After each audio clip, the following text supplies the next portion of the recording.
ماڵ و سەرۆت و سامان لە ئیسلامدا ئەوەندە گرنگە لە قیامەتە هەموو شتێ پرسیارێکی لەسەرە، تەمەن، گەنجەتی، عیلم و زانست و پیشە، بەڵام ماڵ و سەرۆت و سامانەکە دوو پرسیاری لەسەرە. من ئەین اکتسبه، هەروەها فیما ئەنفقه. من ئەین اکتسبه لە چیدا پەیدات کرد؟ وەڵڵاهی لە قیامەتە لێمان دەپرسرێتەوە ئەو ماڵ و سامانەی کە هەتبوو شێوازی دەستکەوتنەکەی چۆن بوو، لە چیدا دەستت کەوت؟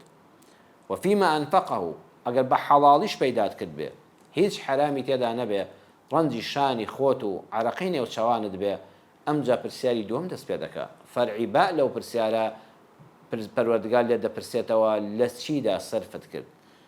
سەرفکردنەکەشی بە ئەندازەی پەیداکردنەکەی لێپرسینەوەی لەسەرە. بۆیە زۆر کەس وا دەزانێ بەڕێزان ماڵ بەس ئەوەندەی حرام نەبێ، دوایەوەی کە بە حەڵاڵی بەدەستت هێنا ئیتر بە ئارەزووی خۆتە چۆنی سەرف دەکەی. نەخێر لە قیامەتە پرسیاری یەکەم ئەوەیە چۆنت بەدەست هێنا، لە پرسیاری دووەمدا لە فەرعی بادا لێت دەپرسرێ وەفیمە ئەنفەقەه، لە چیشدا سەرفت کرد. ئەبێ وەڵامت پێ بێ لە حوزوری خوای پەروەردگاردا. ئایا ئیسرافت پێوە کرد؟ ئایا پەنا بەخوا لە ئیسراف خراپتر تەبذیرت کرد؟ لە شتێکا بەکارت هێنا نە سوودی دنیای تێدا بوو نە سوودی قیامەت؟ ئەم پرسیارانە لە قیامەتە لێ دەکرێت.